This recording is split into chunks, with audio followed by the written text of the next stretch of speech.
Hello everybody, welcome back to Alpha Academy. I am Wasim Ahmed Sheikh, a physics faculty at Alpha Academy Ashmuka. Today is our third lecture of resistors. But आज का lecture start करने से पहले एक important announcement है आप सबके लिए। वो ये है कि admissions are open at Alpha Academy, so आप सब लोग ज्वाइन कर सकते हैं। We welcome you all. Alpha Academy में आपको क्या क्या फैसिलिटीज मिलेगी। Alpha Academy is a government recognised institution.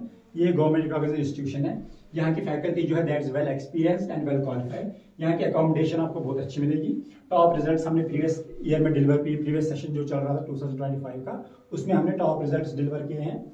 यहाँ पे जो डिफरेंट कैटेगरीज है, जो हमारे फार फ्लंग एरिया से स्टूडेंट्स आते हैं, जो ट्राइबल एरिया से स्टूडेंट्स आते हैं, या जो फाइनेंशियली थोड़े से वीक है, उनके लिए हमारे पास स्कॉलरशिप्स भी है।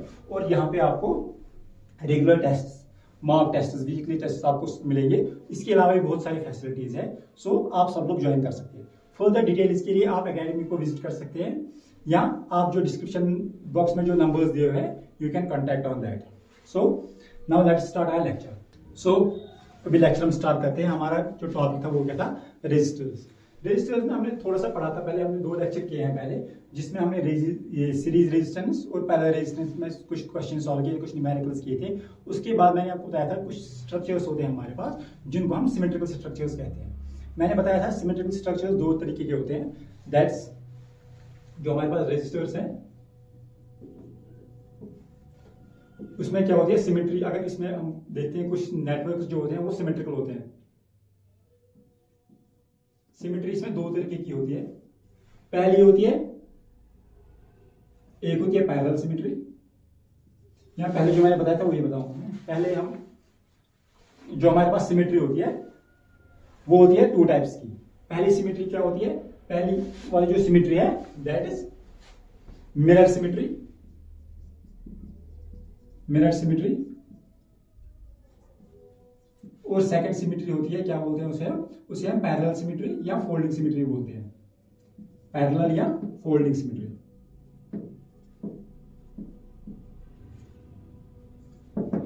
जो मिरर सिमेट्री है, इसमें मैंने कुछ न्यूमेरिकल्स आपको बताए थे। मैं एक बार आपको फिर से याद दिलाता हूं, रिवाइज कराता हूं मैं आपको एक बार फिर से क्या क्या था वो। जैसे मैंने ये वाला एक स्ट्रक्चर बनाया था यहां पे,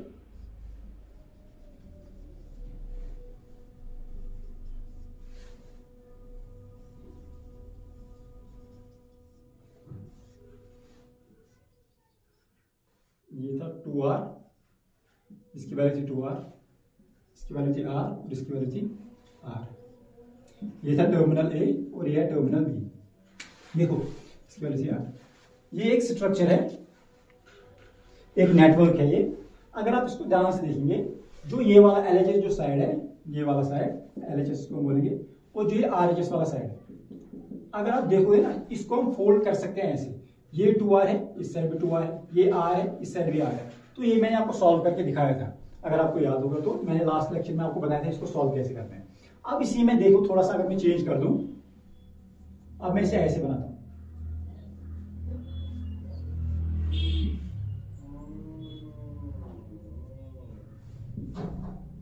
अब देखो यहां पे टर्मिनल A है, ये है टर्मिनल B। अब देखना यहां पे ये 2R है, ये 2R है, ये R है, ये R है और ये R है। अब देखना इसमें और इसमें क्या डिफरेंस है। जो ये वाला स्ट्रक्चर है ना, यहाँ का LHS और RHS सेम है। अब यहाँ पे देखोगे आप, ये LHS और RHS सेम है? नहीं। क्यों? देखना यहाँ पे ये 2R है, और ये वाला जो स्ट्रक्चर है यहाँ पे, जो ये वाला रेजिस्टेंस है, ये वाला है R। सिमिलरली यहाँ पे ये 2R है और ये R है। इसका मतलब क्या हुआ कि जो ये वाला पार्ट है ये इसकी सिमेट्रिकल नहीं है। लेकिन अगर आप थोड़ा सा और देखोगे, अगर आप ऐसे देखोगे, ऐसे देखो आप अलोंग द टर्मिनल, अब देखना ऐसे और ऐसे, ये ऊपर वाला पार्ट जो है, ऊपर वाला पार्ट यहाँ पे 2R है, यहाँ पे 2R है, यहाँ पे R है, यहाँ पे R है। इसको हम कहते हैं फोल्डिंग सिमेट्री। जो ये वाला क्वेश्चन है ये है मिरर सिमेट्री का। अगर मैं आपको बता दूं, ये वाला जो है ये था मिरर सिमेट्री का। मिरर हम ऐसे लगाते हैं, मिरर सिमेट्री। और ये है फोल्डिंग सिमेट्री। फोल्डिंग। अब देखना मिरर सिमेट्री और फोल्डिंग सिमेट्री में क्या फर्क है। जो ये मिरर सिमेट्री है ना, इसमें जो लाइन ऑफ एक्सिस होती है, ये वाली जो लाइन ऑफ एक्सिस होती है, that is perpendicular two terminals. देखो यहां पे क्या है, अगर आपको टर्मिनल दिखेंगे ऐसे, ए और बी ऐसे है, ये वाले टर्मिनल है ए और बी, लेकिन जो लाइन एक्सिस वाली लाइन है वो कैसे है, ऐसे। तो मतलब दो ये टर्मिनल से ये हुई है लाइन, मतलब दोनों परपेंडिकुलर है, 90 डिग्री पे एक दूसरे को इंटरसेक्ट कर रहे हैं। अब यहाँ पे देखो, यहाँ पे टर्मिनल्स भी ऐसे है, देखो ये वाले टर्मिनल्स है और लाइन ऑफ एक्सिस भी यही है। मतलब यहाँ पे जो लाइन ऑफ एक्सिस होती है, line of axis folding symmetry में क्या होता है, line of axis that is along the terminals. या आप कह सकते हैं कि वो टर्मिनल्स को कोइंसाइड करती है। अगर हम एक लाइन ड्रॉ करेंगे तो उसी के अलोंग ये होती है इसकी सिमेट्री भी। अब इसको सॉल्व करने का तरीका मैंने आपको बताया था। अब इसको देखो सॉल्व कैसे करते हैं। यहां पे अगर मैं आपको बता दूं, बताओ इसकी वैल्यू क्या होगी, जो total resistance equivalent resistance along A and B. अब देखो इसको सॉल्व कैसे करते हैं। मैं इस वाले को मिटा देता हूं, ये वाला मैंने आपको समझाया था एक बार। देखो मान लो यहां पे कोई पोटेंशियल है, इसमें जब करंट देंगे तो पोटेंशियल डेवलप होगा ना। मान लो यहां पे कोई पोटेंशियल है जिसकी वैल्यू है अभी फॉर एग्जांपल 100 वोल्ट। 2 सेकंड के लिए आप मान लो यहां पे 100 वोल्ट है, ठीक है। अब ये पोटेंशियल यहां पे देखो, यहां से जाएगा, यहां पे थोड़ा सा ड्रॉप होगा, क्यों, क्योंकि रेजिस्टेंस आएगा, ऑब्वियसली पोटेंशियल ड्रॉप हो जाएगा। जितना पोटेंशियल ड्रॉप होगा उसके एक्स्ट्रा बाकी जितना बचेगा वो यहां पे होगा। फॉर एग्जांपल मान लो यहां पे 20 वोल्ट ड्रॉप हुई, मैं एग्जांपल ले रहा हूं। मान लो यहां पे 100 था, 20 यहां पे ड्रॉप हुई, तो यहां पे कितना होगा फिर 80 वोल्ट, ठीक है। यहां पे 100 था, मान लो यहां पे 20 ड्रॉप हुए, यहां पे बचा टोटल 80। अगर यहां पे 20 ड्रॉप हुए तो यहां पे भी तो 20 ड्रॉप होगा, क्यों, देखो ये पोटेंशियल यहां पे 100 है, यहां पे 20, मैंने एक मान लिया ये एग्जांपल एज एन एग्जांपल, यहां पे 20 ड्रॉप हुए। जब यहां पे पोटेंशियल 20 वोल्ट ड्रॉप हुआ तो यहां पे बचा कितना 80। अब देखो ये वाला रेजिस्टेंस और ये वाला रेजिस्टेंस इसकी वैल्यू सेम है। अगर यहां पे 20 वोल्ट ड्रॉप हुआ, यहां पे भी 20 वोल्ट ही ड्रॉप होगा, ना तो एक्स्ट्रा होगा ना कम होगा, क्यों, सेम रेजिस्टेंस है, मतलब वोल्टेज ड्रॉप सेम होगा। अगर वोल्टेज ड्रॉप सेम होगा, यहाँ पे 20 वोल्ट तो यहाँ पे भी 80 वोल्ट। फिर अब देखो सेम पोटेंशियल है, अगर सेम पोटेंशियल है तो करंट फ्लो नहीं करेगा। Current always flows from high potential to low potential. अगर यहाँ पे पोटेंशियल 80 है, यहाँ पे भी 80 है, क्यों, 100 था, 20 यहाँ पे ड्रॉप हो, मतलब यहाँ पे भी होना चाहिए। इसका मतलब क्या हो, ये और ये पॉइंट जो है ये एक ही है, मतलब इसको आप शॉर्ट सर्किट कर सकते हैं। तो आंसर क्या आएगा हमारे पास, इसको ऐसे लिख सकते हैं। अब मैं इसको एक नाम देता हूं, फॉर एग्जांपल सी, ये भी सी है, फिर यहाँ पे 80 वोल्ट पे सी है, यहाँ पे 80 वोल्ट पे सी होगा। फिर कहने का मतलब है ये पॉइंट है और ये पॉइंट है वो एक ही है। तो ये सर्किट को मैं थोड़ा सा रिड्रॉ कर लूं, कैसे आएगा ये 2R, ये A, ठीक है। यहां पे देखना आप, इसको मैं यहां पे शॉर्ट कर सकता हूं, ये आएगा C यहां पे, या इसको ऐसे भी लिख सकते हो आप, हाँ ये मान लो C, ठीक है। अब ये कितना था 2R, ये कितना था 2R, ठीक है। अब जो पोटेंशियल यहां पे ड्रॉप होगा, यहां पे 80 था, मान लो यहां पे कुछ ड्रॉप हुआ, फॉर एग्जांपल 10 वोल्ट, यहां पे बचा 70, यहां पे फिर 10 वोल्ट ड्रॉप हुआ, मतलब ये दो जो है ये पैरेलल में आएंगे। सिमिलरली फिर ये दो भी आएंगे ना, अगर ये दो मैं कोइंसाइड कर, यहाँ पे 80 था, यहाँ पे भी 80 था, मतलब ये दो तो एक ही पॉइंट हुआ ना। अगर मैं इनको एक जगह मिला लूं तो ये दो पैरेलल में आ जाएंगे, ये दो पैरेलल में आ जाएंगे, तो आएगा कैसे, फिर बाकी ये वाले दो जो आएंगे ये ऐसे आएगा।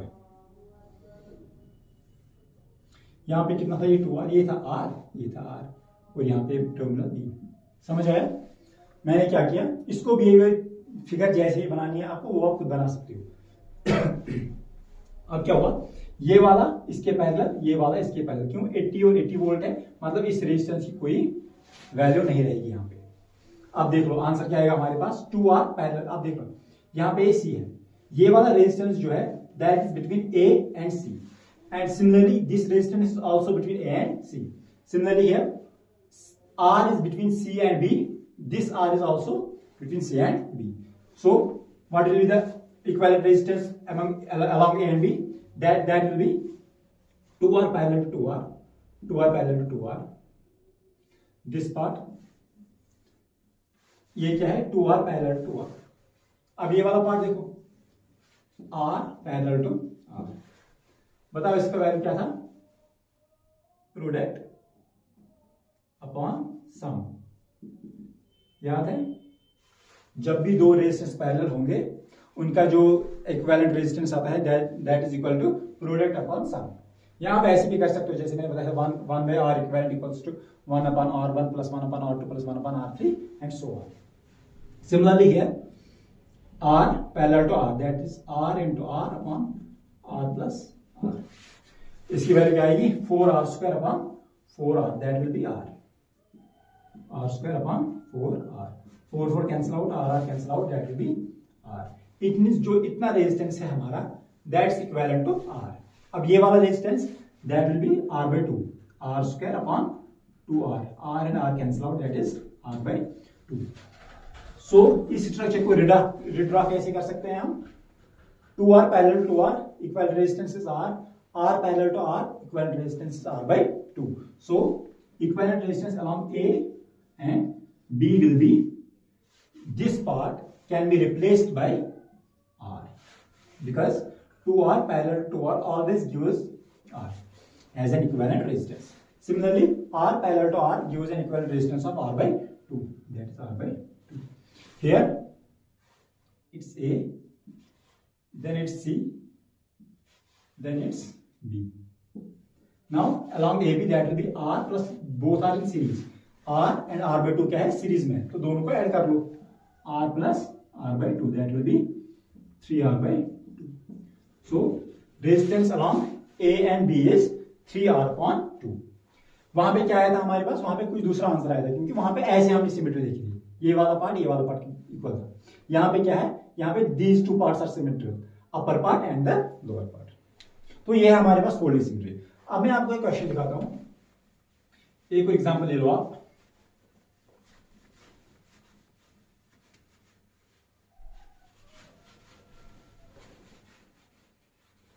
हमेशा ध्यान रखना, जब भी फोल्डिंग सिमेट्री, ये मिरर सिमेट्री आ जाए, आप मिरर सिमेट्री में क्या करना, जो भी अलोंग द एक्सिस जो भी रेजिस्टेंस होगा उसको आप सीधे हटा दो, उससे सॉल्व हो जाएगा। अब देखना, एक और क्वेश्चन है मेरे पास, अब आप ये वाला करके देखो एक बार।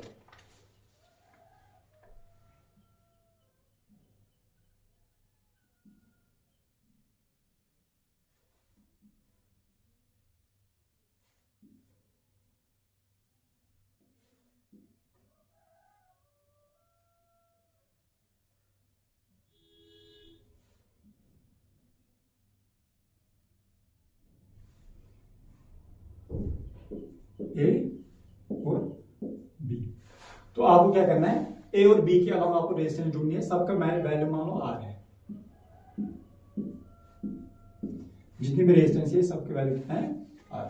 अब देखो इसको आप सॉल्व कैसे कर सकते हो? कोई बोलेगा इसमें दैट इज जो सिमेट्री है इसमें मिरर सिमेट्री लगेगी, obviously this part left side part and right side part, left hand side and right side, both are symmetrical, R and R, ठीक है। तो इसको हम मिरर सिमेट्री से सॉल्व कर सकते हैं, बट अगर आप देखोगे ऐसे भी तो सिमेट्रिकल है, R एंड R। सो इसको हम दोनों तरीके से सॉल्व कर सकते हैं, चाहे आप इसमें मिरर सिमेट्री यूज कर लो तब भी ये सॉल्व होगा, चाहे आप पैरेलल सिमेट्री यूज कर लो, या जिसको हम फोल्डिंग सिमेट्री बोलते हैं, चाहे फोल्डिंग सिमेट्री यूज कर लो तब भी ये सॉल्व होगा। मैं आपको दोनों तरीके से दिखाता हूं, आपको जैसा ठीक लगे वैसे आप कर सकते हो। पहले हम इसको करेंगे मिरर सिमेट्री से, ठीक है, हम पहले करेंगे मिरर सिमेट्री से।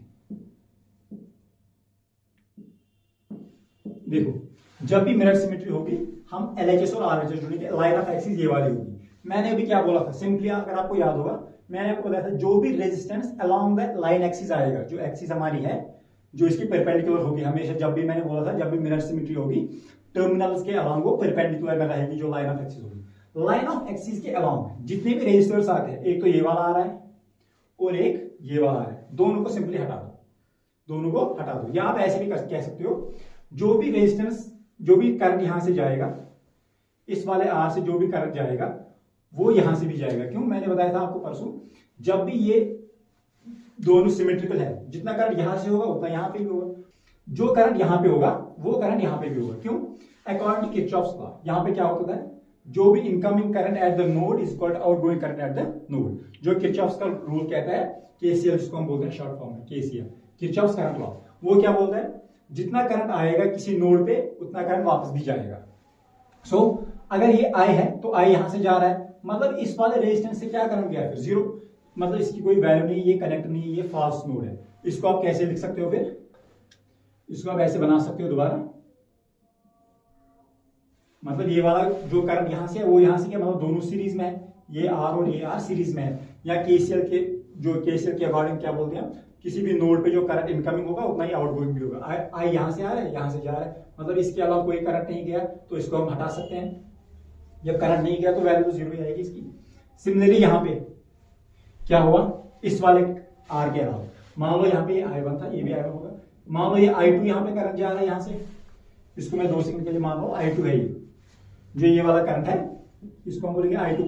जब I2 यहाँ से आ रहा है, both are symmetrical, LHS and RHS symmetrical, this R must be symmetrical to this R। तो यहाँ पे जितना करंट आएगा दैट्स I2, वो करंट यहाँ से भी जाएगा फिर I2। अगर यहाँ से I2 आ रहा है, यहाँ से I2 जा रहा है, मतलब इसकी कोई वैल्यू नहीं रहेगी। इसलिए मैंने आपको सिंपली बोला था जो भी लाइन के एक्सिस के अलॉन्ग, जो लाइन ऑफ एक्सिस होती है उसके अलॉन्ग जितने भी रेजिस्टर्स आएंगे उनको हटा दो, मतलब ये वाला R जो है इसकी कोई वैल्यू नहीं रहेगी, ये वाला इसकी कोई वैल्यू नहीं रहेगी। तो सिंपली स्ट्रक्चर कैसे बनेगा फिर, ये वाला ऐसे और यहाँ से ऐसे, ठीक है। अब बीच वाला है, यहाँ पे भी ये होगा, जितना करंट यहाँ से जा रहा है उतना करंट यहाँ से भी जाएगा, क्यों, दोनों एक दूसरे के सिमेट्रिकल है। तो यहाँ पे क्या होगा, R ऐसे, इन दोनों को हटा दो बस। अब तो ये सिंपल स्ट्रक्चर बन गया, यहाँ पे R R R R R और R, यहाँ पे A, यहाँ पे B।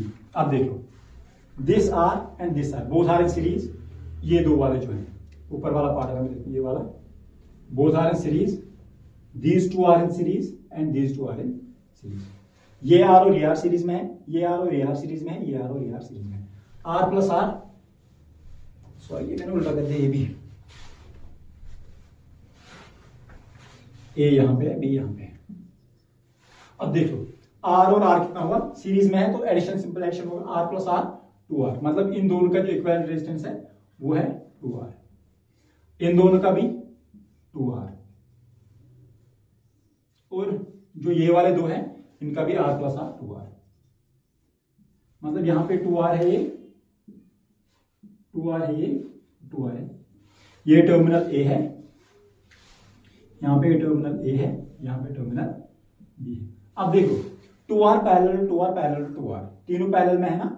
अब इसका रिजल्ट क्या आएगा, मैंने आपको बोला था जब भी सेम होगा तो सीधे डिवाइड कर लो जितने हैं, 2R/3। या आपको अगर समझ नहीं आ रहा तो 1/1/R equivalent equals to 1/2R plus 1/2R plus 1/2R। कितना हुआ, जब डिनोमिनेटर सेम होगा तो न्यूमरेटर को ऐड करेंगे, दैट इज 3/2R, लेकिन ये है 1/R इक्विवेलेंट, तो R इक्विवेलेंट कितना होगा, R equivalent will be 2R/3। मैंने आपको बोला था जितनी वैल्यू होगी एक की, जितने रेजिस्टर्स होंगे, 2R है एक की वैल्यू, रेजिस्टर्स तो टोटल 3 है तो 3 से डिवाइड कर लो। तो हमारे पास जो R इक्विवेलेंट अलॉन्ग AB आया वो कितना है, 2R/3। ये मैंने किससे किया, मिरर सिमेट्री से। आप चाहो तो फोल्डिंग सिमेट्री से भी कर सकते हो, उससे भी मैं आपको दिखाऊंगा, ठीक है। जो कुछ क्वेश्चंस होते हैं ना हमारे पास, अगर जिसमें अलॉन्ग सिमेट्री, जो मिरर सिमेट्री भी होगी और जिसमें ये फोल्डिंग सिमेट्री भी होगी, उसको हम जैसे चाहे वैसे आप सॉल्व कर सकते हो। लेकिन कोई सर्किट ऐसा होता है, कोई नेटवर्क ऐसी होती है जिसमें या तो ये वाला लगेगा या ये, या वहां पे आप ये नहीं लगा सकते, जहां पे मिरर लगेगा वहां पे मिरर ही लगाना है, वहां पे आप पैरेलल नहीं लगा सकते, जहां पे पैरेलल लगेगा वहां पे मिरर नहीं लगा सकते। लेकिन कुछ स्ट्रक्चर्स ऐसे भी है जो, जैसे कि ये वाला था, ये ऐसे भी सिमेट्रिकल है, ऐसे भी सिमेट्रिकल है, तो जो आपको समझ आए वैसे आपको करना है। ये मैंने पहले किया किससे, मिरर सिमेट्री से। अब देखो, अब मैं इसको कैसे करूंगा, अब मैं करूंगा इसे फोल्डिंग सिमेट्री से। अगर मैं इसको क्या यूज करूं, folding symmetry, folding symmetry. Folding symmetry से हम कैसे करेंगे, मैंने क्या बोला था आपको, अब ये वाला और ये वाला साइड देखना है आपको, ठीक है। मैं पहले एक बार स्ट्रक्चर फिर से बनाता हूं।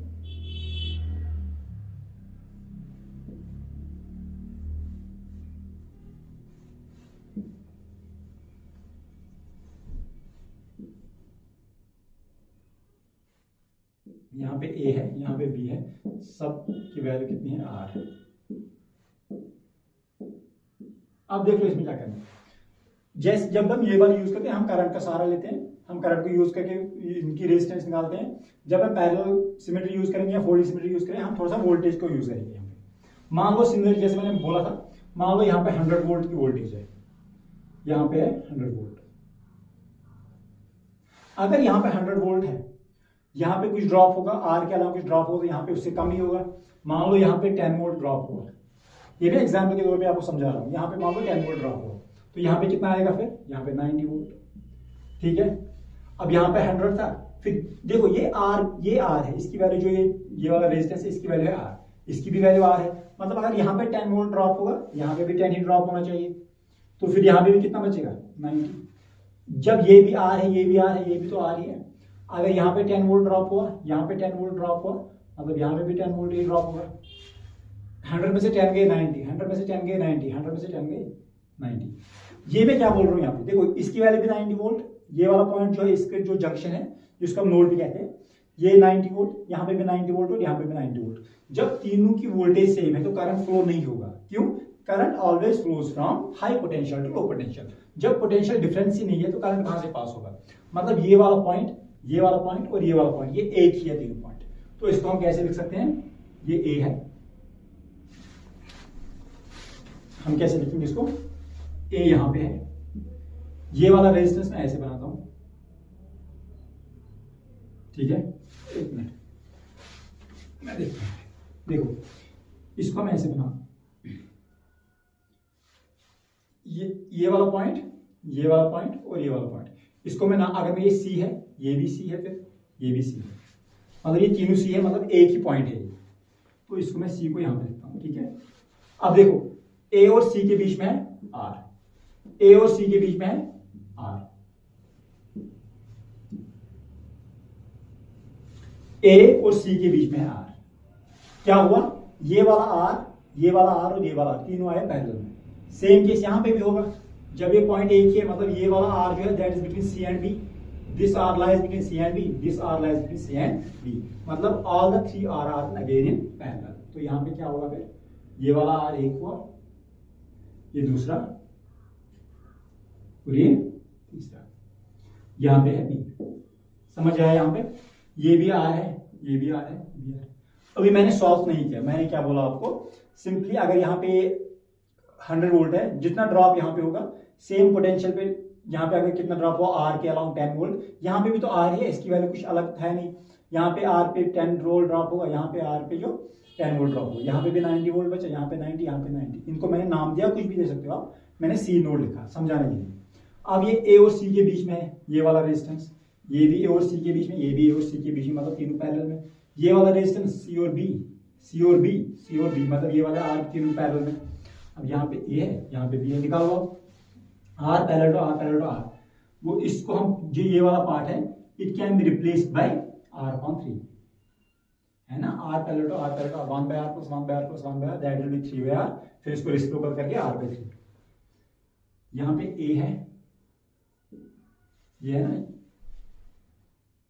1 बाय आर इक्वल कितना होता है 1 upon R, R1 plus 1 upon R2 plus 1 upon R3। कभी यहाँ पे R1 R2 R सबकी वैल्यू R है, मतलब 1 upon R plus 1 upon R plus 1 upon R, that is 1 by R equivalent equals to 3 upon R।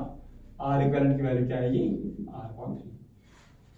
मतलब जो ये पूरा सर्किट है यहाँ पे इतना ए और सी के बीच में जितना ये वाला पार्ट जो है, इसको हम रिप्लेस कर सकते हैं सीधे किससे, R अपॉन 3 से, R अपॉन 3। सिमिलरली यहाँ पे R parallel to R, parallel to R, यही होगा फिर से, मतलब यहाँ पे भी क्या आएगा फिर R अपॉन 3, यहाँ पे ए बी।